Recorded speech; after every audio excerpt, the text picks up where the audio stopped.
Hey guys, what's up? Welcome back to another episode of What They Don't Tell You. I'm your host, Jacob, along with the other host, Aiden, and we're here to bring you our perspective on news, facts, and culture, and what we believe to be true about them.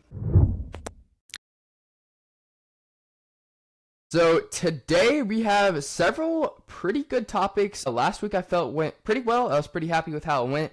What do you think about last week and this upcoming episode? Last week was really good. Some things to fix for sure, just on a personal end, personal preference, what we kind of saw during the show. So we're going to work on fixing some of those things this week. But beyond that, we're here to talk about some brand new topics. And we kind of had to switch up our docket today because we had all our topics set, we had them ready to go, and then a bomb went off. Both figuratively and literally. So we're here to talk about that, among other things, which I'll let Jacob get to. All right, guys. So you heard him talking about the bomb. We'll get to that in a second. I'm going to run down 4 topics for today. Our first one, we are going to be addressing a comment we got from one of our shorts last week.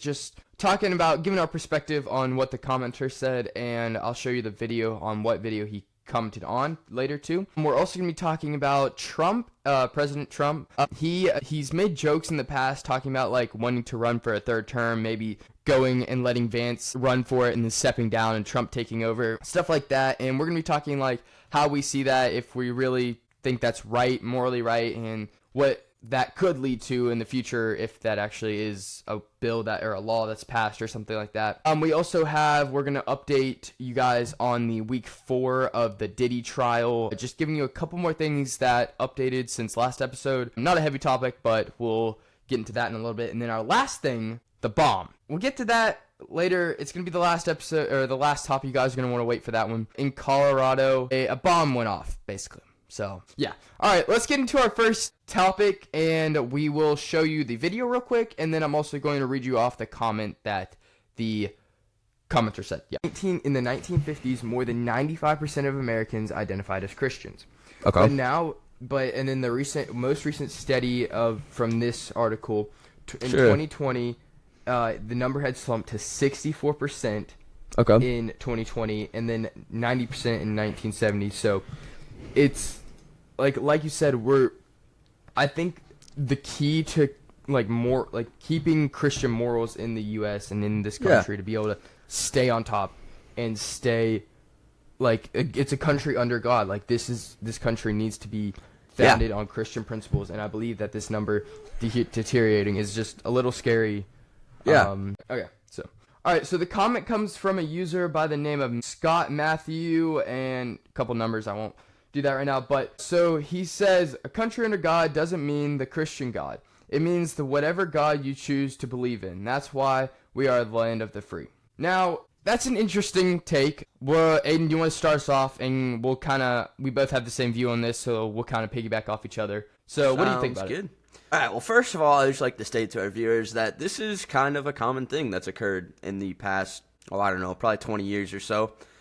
It's basically insinuating that a lot of the founding fathers, a lot of the forefathers may not have been Christian, but were rather deists, believing in a God, but not really the Christian God, and there might have been other things there, and so over time, really, they just meant you should believe in whatever you want, and that's simply not true. And so I want to jump into why that's not true, some of the source material of why that's not true, and what our country was actually founded on. So, first step towards understanding the Christian founding of our nation is understanding the Pilgrims. So the Pilgrims came over to America to avoid British tyranny and rule, and I think that's the really first step in understanding that these guys were wanting to be Christians, because otherwise there wasn't a massive reason for them to come over. Yes, they would have had good lives as the British people compared to coming over and being in the colonies and having to learn how to farm and do all these things that they may not have been accustomed to doing, at least not in a new world. So, and with the help of the Indians, they made that possible, right? But it was a struggle, and it took time. And so the reason, and when we look at the reason, was the fact that they believed in these principles that the King of England was trying to take away. And so they came over, and there's things like the Mayflower Compact, there's all these things that have prayers listed, that have these things listed, that these people firmly believed in a Christian founding. And you can read all about this at wallbuilders.com, who's a great source material for all I'll link that in the description, by the way. Yes, so this is great. Heritage Foundation also talks about it if you guys are interested. But basically, what all this gets at is that these people came over with one solid founding idea to become a Christian nation, and maybe not even a nation at the time, but really just to avoid the King of England, which would eventually become a nation.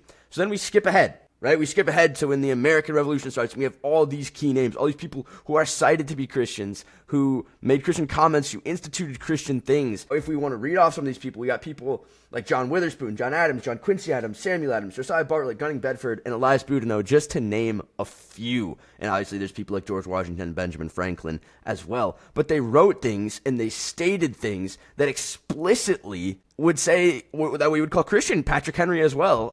If you just look at these people, they make certain comments, and the best way we can really expand it to all these people is by looking at the national documents, the Declaration of Independence and the Constitution. And when these people were writing out these things, they made explicitly Christian statements, which I don't know if Jacob has any of those up right now, but go read them for yourself. There's so many. Like, there really honestly is so many that we literally don't even have time to list everything they said or everything that they...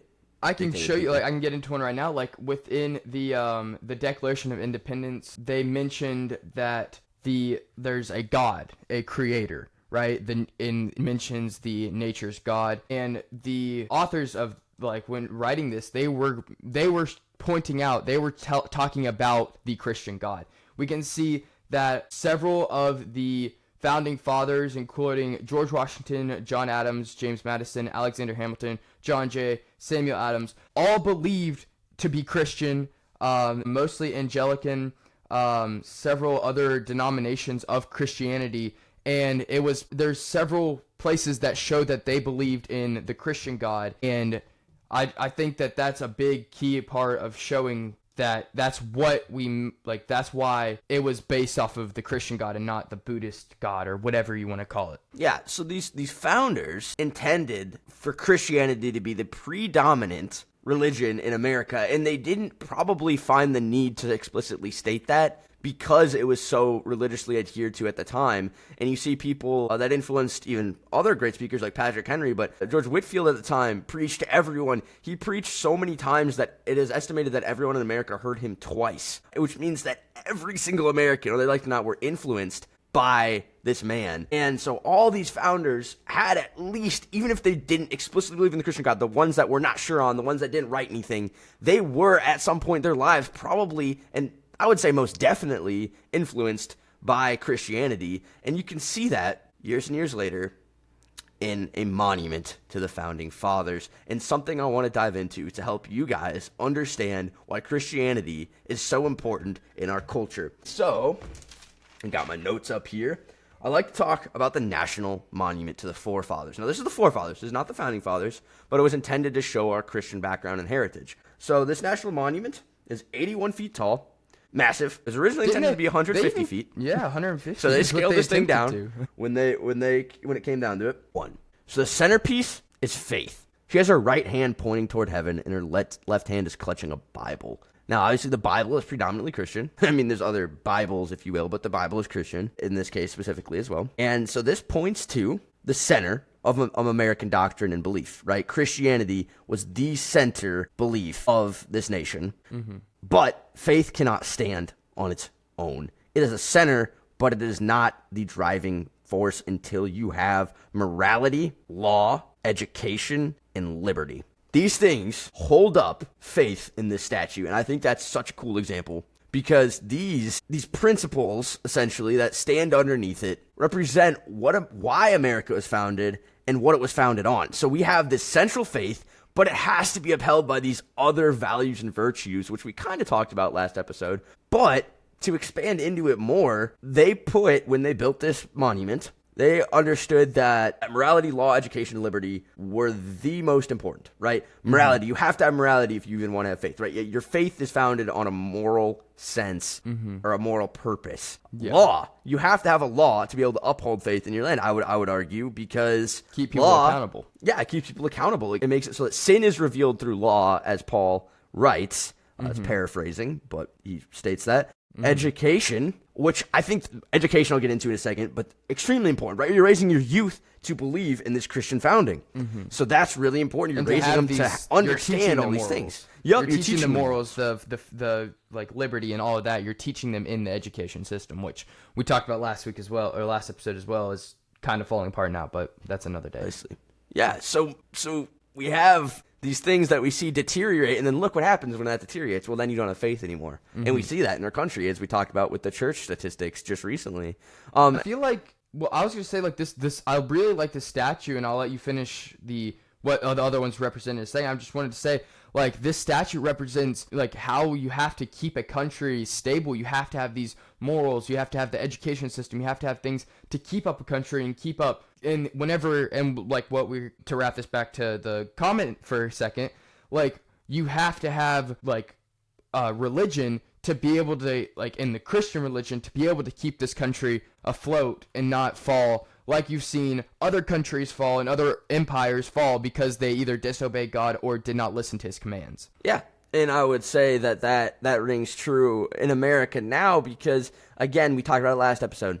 You can't, if you don't have the Christian morals, then you don't have anything. Or you don't have, the Christian morals are what every single person wants. Really, that is what I want to instill too, is every single person really does actually want these Christian morals because they benefit everyone, even if you're not a Christian. To go further into this, the last one is liberty. I mean, liberty, obviously, that's what these people believed in. That's why they came away from England. That's why eventually they started the Revolutionary War, because they believed that liberty was important. They believed that freedom, and sometimes freedom to make your own choices and mistakes and stupid decisions, was important. But I will show what is the cool part, what's under these statues, the things that go alongside these things, and I'll tell you about these. My notes here. Under morality, stand prophet and evangelist. Completely understandable, right? The prophet is speaking from God to the people. The evangelist is going out and spreading the good word to people and trying to instill in them a sense of morality, right? So you have that there. Under law, stand justice and mercy. Both justice will be enacted, but mercy can be given because both are important. There are scales typically insinuated with those things because to balance, you have to have that balance of justice and mercy, right? No punishment should be too severe for the crime, right? Each punishment must fit the crime while you have justice and mercy. Under education are youth and wisdom, and this is what I really kind of want to dive into, you guys, because youth and wisdom, here it's not, with education, it's not saying knowledge and understanding. It says youth and wisdom because, and education is pictured as a female woman who is holding up her hand in victory, not because she instilled knowledge in her children, but because she instilled morality in the Christian foundation. She instilled wisdom into them. And that's what's so important because, and I feel if you don't have these things anymore. When you were saying, like, the youth thing, like, if we don't install these Christian principles and this morality in our youth, you're seeing it today. These kids, like, in the school systems are going crazy. They're sleeping around with who knows what, whoever they can get their hands on.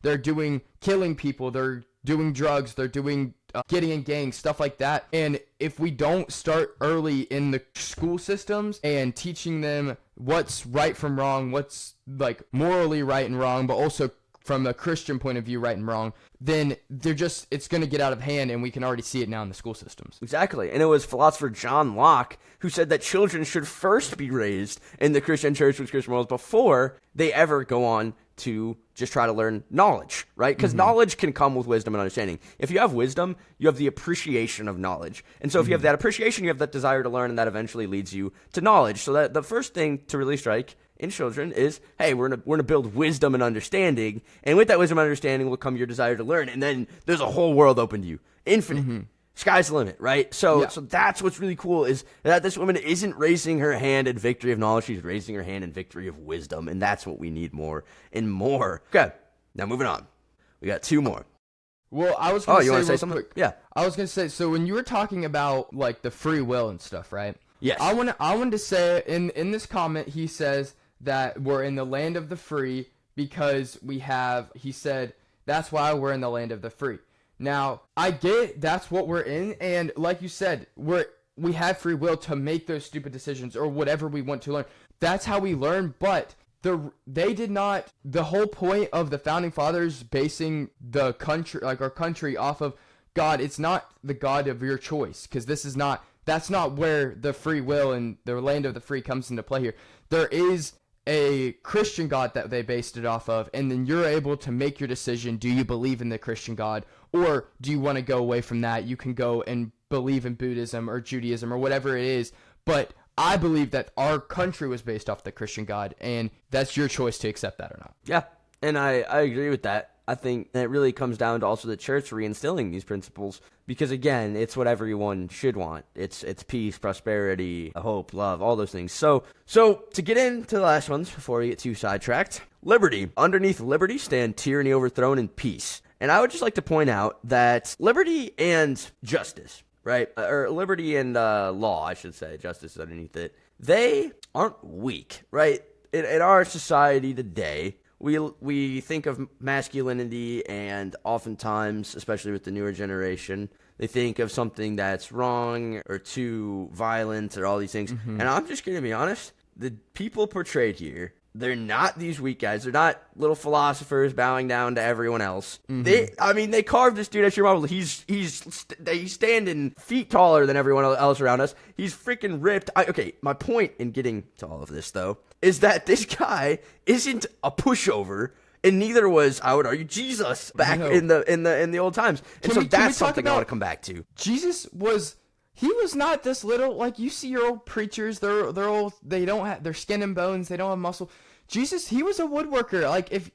My grandpa was a woodworker, and he's a big dude. Like, these, like, woodworkers and carpenters are having to work with their hands. They're having to lift heavy wood. They're having to move stuff around using tools to, like, whenever you're, like, using strength and tools, you're gonna get muscle. You're gonna have veins popping out. You're gonna be ripped like that. Like, Jesus wasn't this old little teacher. He was ripped. Yeah, but my point in getting into that is that masculinity isn't a bad thing, and it shows that this has to be a shield, essentially, to the people, because under liberty is tyranny overthrown. So, and it shows him, kind of crushing line in one hand, chain snapped on the other. And so this guy's strong. He's coming at it. He's a shield. He attacks if he has to preserve what he believes to be true. And so I think that can be true about this. Now, I'm not like endorsing violence or something, but I am saying, like, we need to be more outspoken. We need to push back. We need to not let ourselves get trampled over. While, still preserving, we can still love people, not agree with them, and still push back and preserve our morals and what we believe to be true. That is all okay in the same context, and that's something that people forget about. So that is the last thing I kind of want to point to within the statue. I really like your points on all of this, what you're saying about loving people. I was at my cousin's graduation, actually, and this kid, this is a high school that, like I said, the high schools are getting out of hand nowadays. This high school you would not think has people they're coming out Christians like this. But we had the valedictorian for this high school came out and had a speech, and I was really, really impressed with how he said. If I can find a clip, I don't know if I will be able to. If I can, I'll throw it up. But he gave a really important speech on just having to love people, and especially in the high schools and in this day and age, just out in the public world, it's really hard to love people. And I guarantee he probably got some backlash, but people just, like, you have to go out, you have to be bold. You have to tell people that you love them. You have to be strong in your beliefs to not get pushed over. Like you were saying, he was ready to fight for what he believes in. So it's like, yeah. So just guys, again, understand the origin of this country and what can happen otherwise, because it's important to see. And again, I'll point back to any sources you can. Wall Builders is great because one of the people running it has the biggest collection of originally sourced documents, I think, on American history, maybe in the world. That's a private collection. So this guy knows what he's talking about. And I would definitely encourage you to go see where these founding fathers staked their belief in, because it's so evident when you just start reading this stuff. There's just so much information out there. So just giving you some background to some of those names that are out there. Again, you can go back and look at that. But to give you some background to this too, if you want to know more about the statue, about kind of how it was built, when it was built, why it was built, and the principles around it, it's called there's a documentary called Monumental: In Search of America's National Treasure. And in this, the guy running the documentary, Kirk Cameron, talks about all these things I just talked about and elaborates even more on it. He understands these things. He talks with people who are experts on these things. So I highly encourage you guys, go out, start looking at these sources, understanding our Christian nation and backgrounds, and just dive in and don't be afraid of it, because I think it really will change your life. Yeah, I mean, I agree with that 100%. Like, and also, like, the thing is, a lot of people nowadays, they don't do the research for themselves. I really highly recommend you go do the research. You find out what you really believe in, and it's helped a lot of people, including me, and I assume you as well. You just, if you have a firm belief in what you have, and if you have done the research yourself and don't just listen to whatever the next person tells you, then it's going to help a lot. I agree. So, want to hop in? I will. Let's go ahead and hop into the next topic. I'm ready. All right.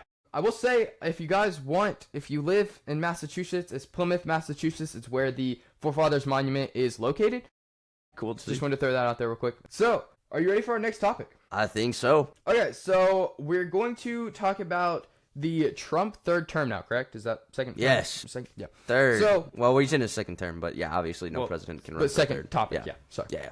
Okay, so the topic that we're talking about right now, guys, so Trump has joked around in the past about saying, I might run for a third term, I might have J.D. Vance or somebody run for president, let me be the vice, and then they step down and I take over. Now, as much as personally I would like right now, I think Trump's doing a decent job. Can we both agree on that as of so far? And we can talk about tariffs. We were going to talk about tariffs today, but we will talk about that in a different episode. But as far as I'm concerned, he's doing pretty well. He's doing good things for the country, and it would be nice for him to run on a third term. But it can also get dangerous. So, and you want to deep dive into why it can be dangerous and just a little sketchy? Absolutely. I mean, I think it's exactly what we're talking about with the king stuff. Even in England, when the founders came over, I'll never agree, and maybe Jacob disagrees a little bit, but I'm just gonna be honest. I will never agree, especially understanding the liberal side, with ever running for a third term or having anything that looks like a third term. I just want to put that out there, fully solidify that, because on the whole, it's wrong.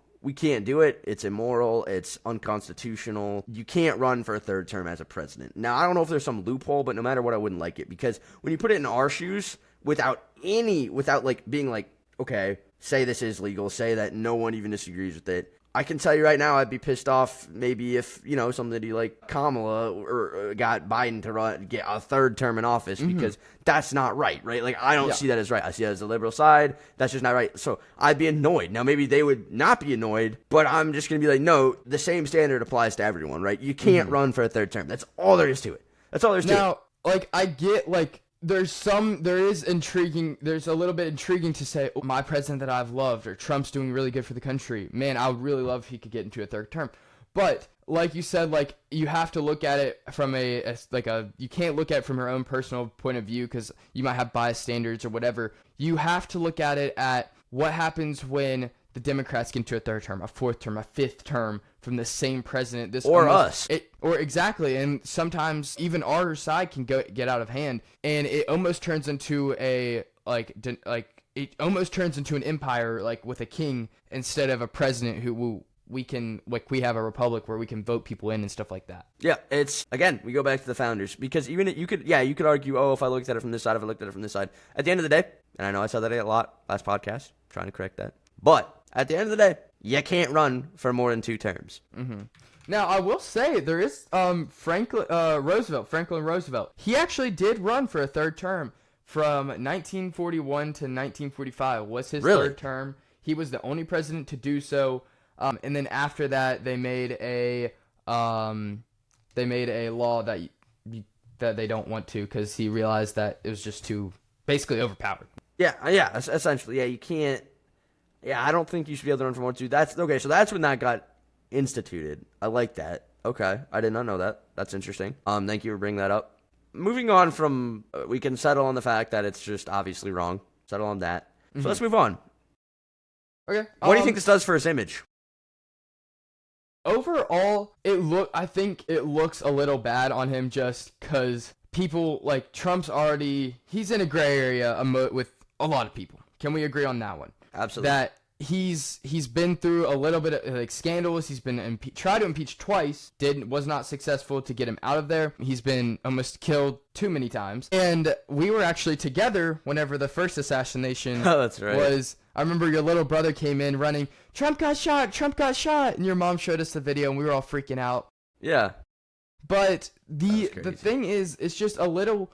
I get like people that are on the edge for Trump. Now it doesn't hurt him now because he's already in office, but beforehand, I could guarantee that it hurt his image. That people are like the Republicans that are on the edge of him are like, do I really want to vote him in? Am I kind of voting in a third term, a fourth term, and possibly being a dictator? Like that's what I can see people see. Like, what do you think about that? Yeah, I think no matter what it looks like, partially I know he's one to definitely try to troll his opposing political side. So it might really just be a joke, but I don't think the joke looks good either because on the conservative side, you're going to lose some. I don't know if that's enough to make you lose following. Like, I don't know if a joke is, but it definitely makes you lose some respect, especially for me. I respect him less because of that statement. Like, it just doesn't sound good, and it makes everyone nervous. It just puts you on edge. So no matter how you portray this from both sides, again, critical thinking skills, both sides, to me, it just doesn't look good. It's not a good public image, right? I agree with that. And a thing is, like, I will say right now we're in a different day and age with presidency and politics, with social media and like podcasters and stuff like that. It's like you were seeing people like podcasters and YouTubers doing like endorsing Trump and Kamala, and people doing collabs with the president. Like it's a different day and age. And I think with Trump, like, you know how he's been banned on Twitter and now he's very active on social media. I think that's another thing that's like, I don't know if I want my president to be crazy active on social media and making jokes, because I believe he made the joke on Twitter, if I'm not mistaken, or formerly known as X now. Also, you should go check out our X, shameless plug. But also, I just think that it's just it's a different day and age with the social media, and kind of hurts him in a way of being so active and making jokes like that. Do you agree with that, or? I do. I think about the social media part, but that's a really good point. It wasn't accessible in the past, so it hasn't been an issue. But no, that's a good point. I don't know if I like that either, now that you bring that up. I never really thought about it. Yeah, it's just like he and I get his team probably posts a lot of stuff for him, but it's on his main page that he posts things all the time. And I have a feeling his X is probably a little more controlled by him, just because it's more just say what you're thinking. It's a private account, yeah. Yeah, and just say what you're thinking, and it's morally, and it's now that Elon's controlling it. I have a feeling he's not nearly as scared to say whatever he wants, even though apparently Elon and Trump divorced. Oh, saw that. Yeah, no, that's a Brett Cooper title, if you guys are confused there. Another conservative podcaster kind of thing. Also, really quick thought on a humor side a little bit. Ever wonder if like Trump's just up there like using AI, like, hey, I need you to post on X at 3:45 p.m. I need it to sound like this, and then AI is just like, I am running for a third term. It's like, dang it, no. You've heard, like, there's some scary things. It was actually, I'll tell you a real quick funny story. This is super side quest, but apparently, so I like side quests. Do we level up after this one? Nope, 2 more actually. Dang it.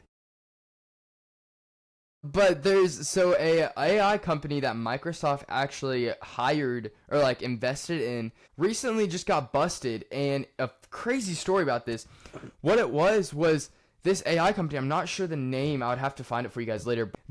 But this company did not have the money to build supercomputers for AI. They hired 700 like Indian like brilliant people to answer the questions live as the AI, and they were waiting, and they were basically faking it until they made it because they were waiting to get enough money to build the supercomputers. They literally had people behind a computer typing and answering questions for people. Just a funny side topic, but from the AI thing. Yeah. Huh. That is I don't crazy. know. Microsoft lost out, and they got pretty mad at the company. I bet. Well, I don't know. I think that's kind of all I've got on the Trump third term. Just kind of public image. Obviously, you guys can look this all up. Like, our sources are mostly news sources at this point in time. There's and his original tweet, obviously. So there's nothing too like deep to speculate on or think about. Just some thoughts thrown out there. Just clarifying where we kind of stand on that. So you guys think on that for yourselves, and we'll move on to the next topic. All right, so our third topic for today. Last episode, we looked at the Diddy trial, what's happening. We kind of gave you the rundown, why he's in trial and stuff like that. So now it's week 4 currently with his trial. We're now going to get into a couple things that came up that just we need to address. I'd like to address. Yeah. Do you want to start us off, or do you want me to? Yeah, I'll start us off if you don't mind, unless you got something to add. Just jump in whenever you want. For sure. The reason I just want to start us off is because I just did a little bit of research here, extra on the side. And as we get into week 4, prosecution teams, everything's heating up. Defense teams getting their witnesses, prosecution teams getting their witnesses. And one of the witnesses, and here's where you can jump in if you want, is going anonymous by the name Mia. And I guess was some kind of assistant for Diddy. Says she was brainwashed. And that's a quote by several different news sources, including Fox, CNN, and some little site. I don't know what it was called. But these 3 places say that she claims she was brainwashed during this trial. She was in this cycle of trying to make him happy, trying to get these things done, and so kind of brushed under the rug the Cassie Ventura abuse and eventually her own abuse because she claims to have been sexually abused by Diddy as well. I'll go ahead and tell you the thing. Now, are we sure Mia is the same anonymous? Is that? Yeah, that's her anonymous name. Okay, so I think that's my understanding. Okay. And comment if we're wrong on this at all. Just let us know. We're always here to take opinions. Just trying to get you the best news we can. But so I'll read off what I have right here. So a former personal assistant, Mia, testifying under the anonymous name Mia, has been a central figure in the recent proceedings. She alleges that Combs sexually assaulted her multiple times over her 8-year tenure, and describing verbal, physical, sexual, and harassment and abuse, specific incidents including Combs, P. Diddy, throwing a computer at her head during a music video shoot. Yes. Yeah. Over Wi-Fi issues. I know rage get like Fortnite rage and stuff like that, but let's chill out on that, okay? It's too high! And then injuring her while taking her phone and assuming taking her phone so she can't tell people, right? Mia also claims she feared Combs might kill his ex-girlfriend, Cassie Ventura, and that she lived in constant fear for 8 years over the fear of him killing Cassie, right? Her testimony continued June 2nd, which is yesterday. With cross-examination on her social media post praising Combs and this is what the defense used to challenge her, which is a little interesting. Yes. So, first of all, I would like to point out that this is not the first person who has told us that Cassie, they were worried about Cassie being literally murdered, not just being, sexually abused in general, bad enough. But the second person to tell us, look, I was afraid for this many years Cassie was going to be murdered. Like, she needed to get out of this. Remember Jonathan Odie? Same dude, the dude that told us that Diddy's part of the Illuminati, all that crazy background stuff that we still cannot crack open. He also claimed he was afraid for Cassie's life, afraid she was going to be murdered, hence why he taped these things. So 2 people, just like to point that out there. So I feel like that's pretty solid background, actually. I feel like they should definitely think that this might have more solidity when you have multiple people claiming this to be true. Because, this Mia person claims that, Diddy cracked her head open, Cassie's head open more than once. He hit her, just these terrible things, like, and that he would cover up. Can I hop in real quick? Yeah. Talking about, we've heard this story, I don't know if we said it last week on the podcast, but apparently during a hotel stay, I guess, with Cassie and Sean Combs, which is Diddy, allegedly in 2016, she was beaten at a hotel, requiring a $10 million settlement, and a 2011 incident where Combs allegedly beat her.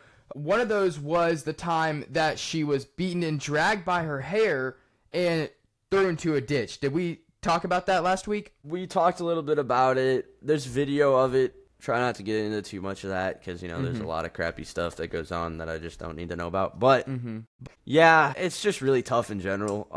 And I'll be honest with you guys, stuff like this, my blood boils, for sure. I gotta really take my mind off of it because I have trouble sitting around with this stuff, hence why I'm trying to become a lawyer as well someday. And guys, this is real serious stuff right here. Like, I don't want to downgrade any of this. I know I know. Like, we're trying to keep this as family friendly as possible, but like, this is serious stuff right here, and like, I just we gotta be careful. And I know really, I'm making jokes about hyping and stuff, but it's just no, it's disgusting. Like it's disgusting, and there's no reason this guy shouldn't be locked up. I'm honestly slightly disappointed that the defense team even considered letting him on as a client. I was kind of hoping that, and I know someone would eventually take it because it's a big case, right? You can get your fame, fortune, and glory there, but it's still frustrating. He should be charged. It's almost a situation where it's like we don't deal with terrorists. Now, I know he's not a terrorist, but dang, this guy had like this like crime ring going, and there's no reason this dude should not be locked up. So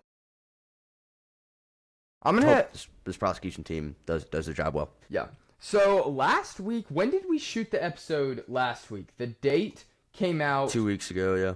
2 weeks ago, which was, I believe, the 27th, 26th, maybe? Probably before that. I'm trying to look at the date here. It's fine right now because I just wanted to get into what... So, there's celebrity... I'm just looking because testifying was on May 22nd, May 28th, so definitely May 28th was after last episode. But certain mentions on some celebrities that might have been involved in this, including Mariah Carey, Whitney Hutchinson, Mike Myers, French Montana, and Wiz Khalifa, I believe is the name. No direct accusations against them were reported, but these were mentioned as former employees and possibly being at these freak-off Diddy parties and things like that. So Mariah Carey, the big name, that's just certain things to look out for as well. I agree. It's tough for me looking at all these celebrity. I'm just going to be honest, you guys, I'm over, and I always have been over because I never cared, but I really want America to be over celebrities. Because it's so we hold them to that such a high pedestal. Yeah, and I'm like, what do? They play football or they sing? I don't know. But I get it. It's fun. So I'm not gonna. I'm not trying to suck anyone's fun out of it. But I'm a big football sports guy. Like, I have all the jerseys and autographs and whatever. But to a point, like, I'm a big OBJ fan, and he was actually mentioned in this case, which is a little scary. And like, you just have to be able to separate holding them to a pedestal, holding them to your favorite player, but also being able to be careful. Things like this, like, I'm a big fan. I wouldn't just drop a fan, but if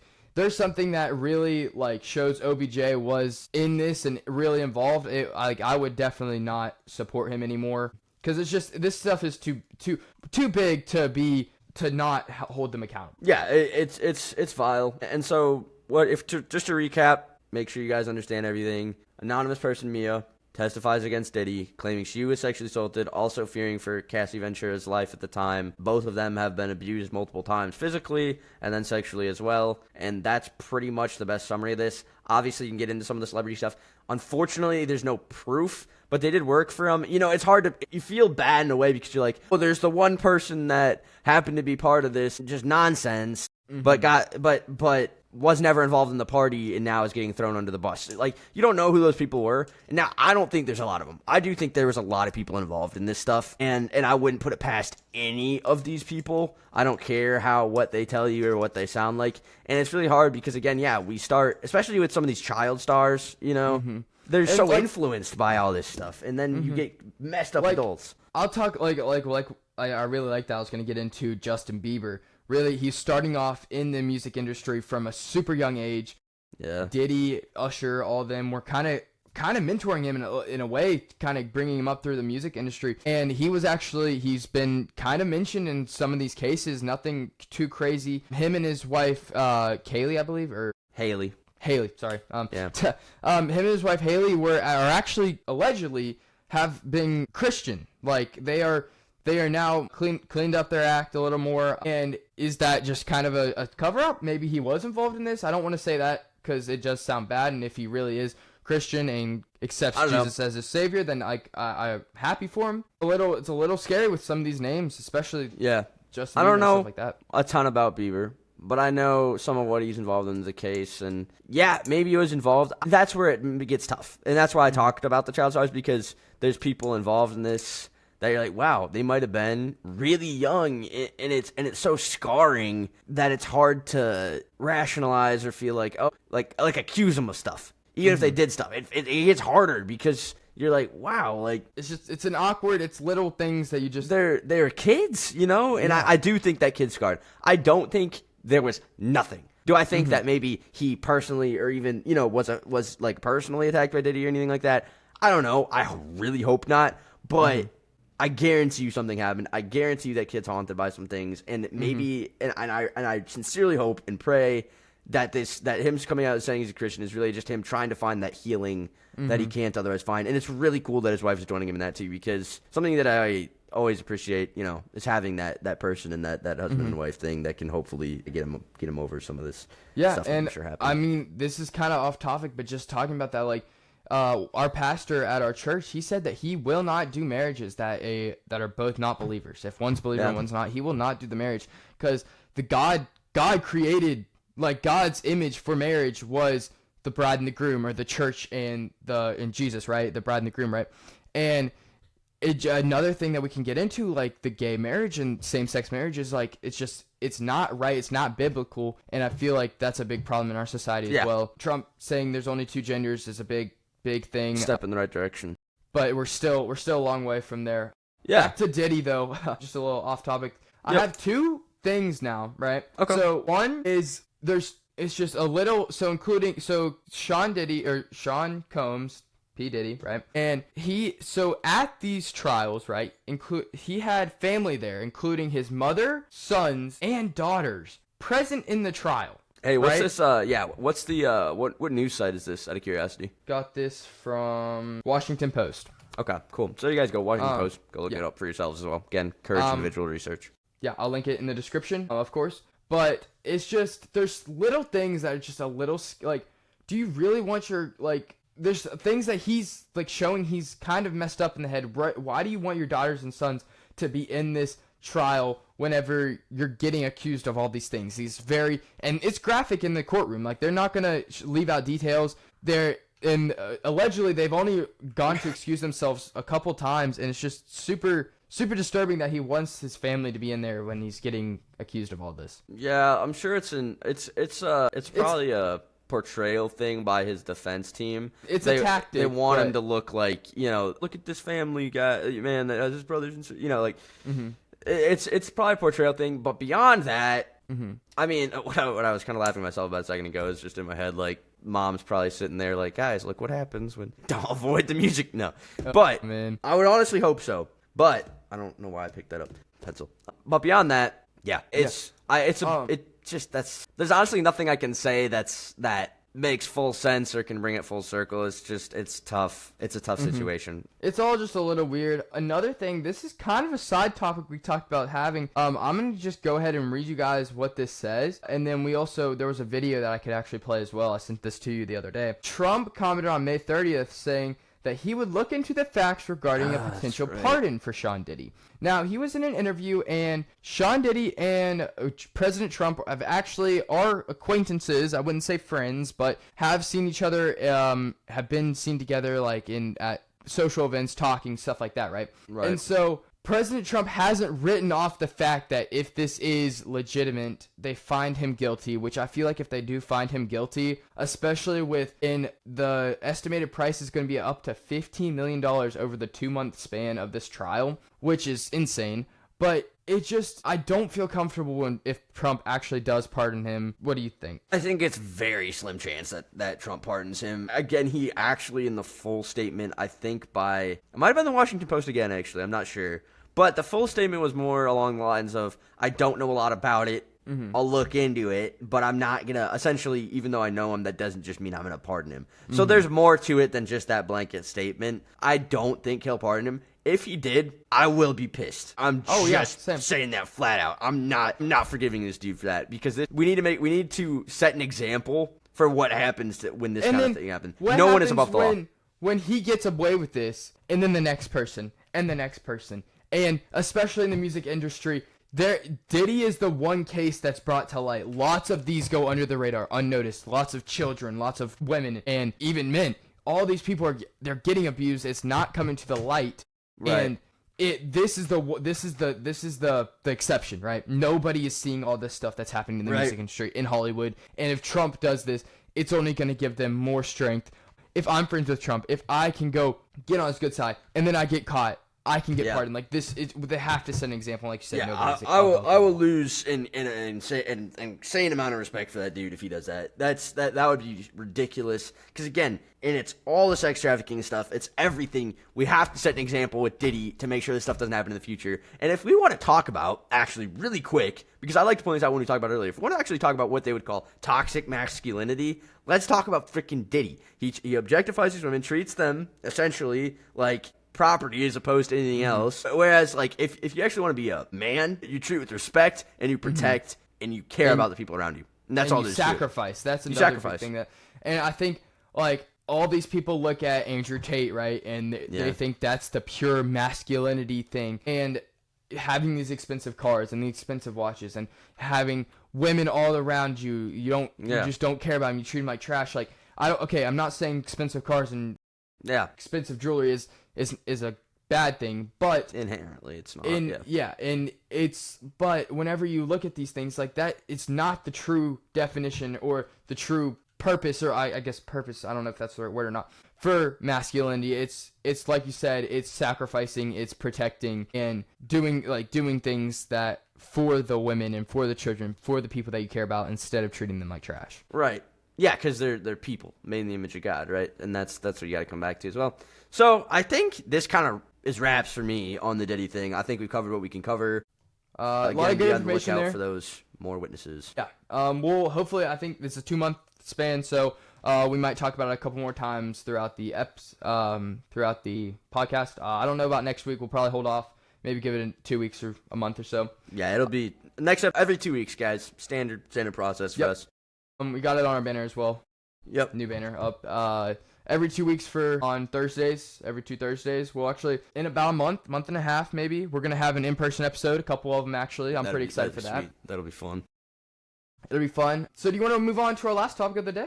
Let's do it. All right, guys. So Boulder, Colorado is a location in Colorado, of course. So yesterday on June 1st, we had June 2nd, sorry. A little bit of a incident, if I do say so myself. I'll read it off to you. A little more than that. Yeah. I'll read it off to you guys. So, June 1st, actually, sorry. So, on June 1st, 2025, a targeted attack occurred at Pearl Street Mall in Boulder, Colorado. During a weekly Run for Their Lives demonstration supporting the Israel hostages held in Gaza. The suspect, 45-year-old Mohamed, what's the last name? Soliman. Soliman, that's how it's like. Okay, Mohamed Soliman, an Egyptian national, allegedly threw Molotov cocktails. Yeah. A makeshift flamethrower, injuring 12 people, 8 of whom were hospitalized with burns, and victim aged from 52 to 88. Do you want to explain what those cocktails are real quick, and then we can get into what we think about it? Yeah. Jacob was one of the first people I know that didn't know what that was. Clearly hasn't watched enough action movies. I'm just kidding. No, I'm messing. But basically, it's you see it a lot in like a regular like beer bottle in movies and stuff. But basically, all it is, it's incendiary liquid that you ignite and chuck at something, and it blows up upon impact. Then you got then obviously you used a makeshift flamethrower, which I didn't hear about the first time. And list what news source is that? ABC News. As well.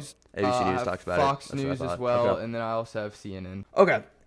So I'm looking at that right now. Yeah, so this was during some sort of like I don't want to say charity run. It looks like it's during some sort of run for 5K or something like that. 5K, I think it was to raise money and awareness for the prisoners in Gaza. Mm-hmm. Which was so obviously this guy knew this was happening, targeting Jews specifically. So he's been charged with a hate crime, which I don't know anything about, like what a hate crime, like what that's considered, what that entails. But to me, I'm like, this is, how about like assault, violent assault with use of a weapon? Because I hate crime, maybe it's like a really good way to charge people, but it seems so watered down to me. I'm like, yes, how about an anti-Semitic violent attack or something? Yeah. But like, I don't know.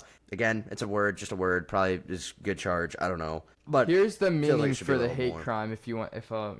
Hate crime, also known as a bias crime, is a traditional offense like an assault or a vandalism that is motivated by biases against a victim's actual race, religion, or sexuality, gender identification, age, disability or something like that. Okay, so fair. It still counts for the assault. I think there will probably be multiple charges, especially if once these guys are in like fit enough condition.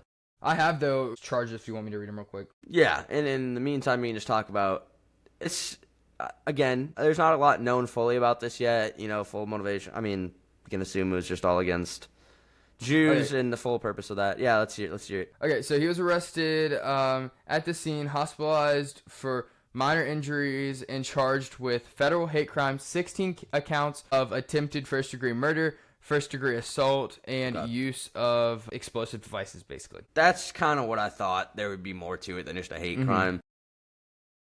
He's set with a $10 million bond and is going to be updated for a June 5th court hearing. Okay. That makes things pretty simple.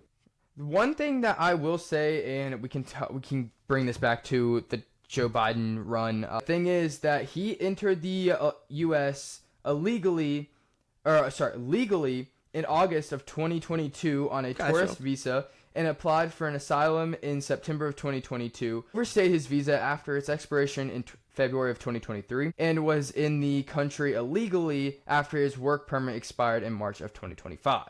So he was here illegally when this happened. Okay, well, that's wonderful. This, again, guys, this is why we keep closed borders. It's not because we're unsympathetic, this, that. We want to talk about, guess what? Where do you think our sex trafficking comes from? Where do you think our drug cartels that kill millions of Americans every year? Where, all this stuff, But, and they're all made and then transported over the border. That makes it a heck of a lot easier when we don't have a closed border. A closed border does not signify our hardness of heart or we're attacking other people. It signifies the fact that we want to keep our own people safe, and then we will bring people in legally. And we want people in our country. There's not a racial thing. It's not ethnicity. It's not that. It's just we protect our own people. I don't care what race you are. I don't care what religion you are. I don't care any of that. We protect our own people because if we can't protect our own people, we can't protect the people that then want to come in. So go through the legal process. But look what happens when we don't. We get stuff like this that happens too. And usually, I don't want to say someone that's willing to break one crime is willing to break another, but it does create something psychological, I would argue, that's like,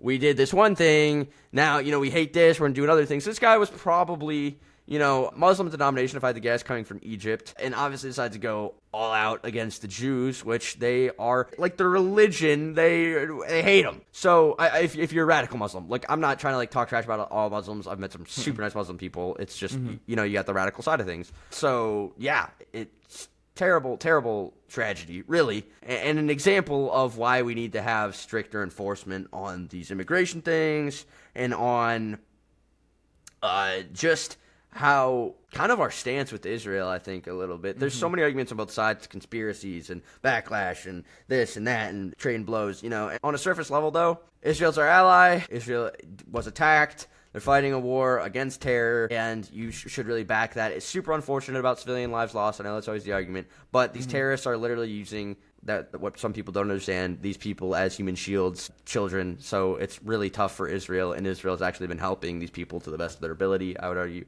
So that's our surface level analysis. That's the headline. That's what people are going through. I think that might be all I got right now, dude. Yeah. You hit all the points on the head. It's just, I just hate it because it's just, we've again, closed borders.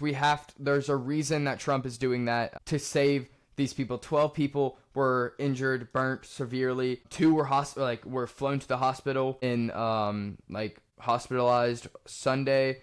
2 of those victims remain in the hospital on Monday, and today is Tuesday, so I don't know if they're still in there today. But the reason that Trump is doing that is to keep these people out, to protect our citizens, and I think he's right for it. And it's scary that this kind of stuff happens. Yeah. And guys, go look at the history, because really this is a Palestine-Israel conflict, even though it's in the U.S. It's a statement still. Unfortunately. So I would encourage you guys all to go research the history of the conflict between Israel and Palestine and see why this has all come full circle. And this came full circle. Really, it starts in the Bible. So I would start with Abraham when he has a son with his servant, and that's basically where it's essentially where this conflict starts. And so it's cool to go see that, and then it goes all the way and extends to where they become somewhat of countries. They start running themselves, and then all the conflict that happens in between. So there's a few different places you can go look for that. There's several history sites that I can actually pull up here. 1 second. I can throw those in the description as well. Yeah. Links right down low below. So I recommend you can look at like news sites that'll give you some background to it, but even just using something that's really easy to get to, like Encyclopedia Britannica explains their conflict history, it gives you maps, everything like that. But yeah, you could also literally pretty much just use news sites and they'll give you a rundown on the main headlines for this. But yeah, refer back to the Bible first. I honestly would. I'd go, even if not a Christian, grab one, jump back into Genesis. I think it's a good way just to at least question kind of the Christianity side of things as well, because it's cool to see that history. As a Christian, I think that you should always be looking at everything through a Bible perspective, biblical lens, to see if it doesn't line up, and especially like certain things that, like, if you've been told things or hear rumors or like something like that, go back to the Bible, and if it doesn't contradict anything that the Bible's saying, then I would proceed with looking into it further. But I think everything, as a Christian, you should be always looking to see what things line up in the Bible. And if you're not, I highly recommend you go look at the Bible and explore even the Christianity faith. But yeah, so I think that's it for me today, guys. I feel pretty good about this. We'll update you on the headline with the Boulder, Colorado thing and anything that happens with Diddy in the future. Other than that, make sure you subscribe, follow, hit the like button, all that good stuff. We'll see you in the next podcast. Also, next week, look out for our next episode. We're going to be talking about our views on pro-choice versus pro-life and stuff like that. So it's going to be an interesting episode. Be looking out for that one. We'll see you next week. We'll see you. Peace out. Peace.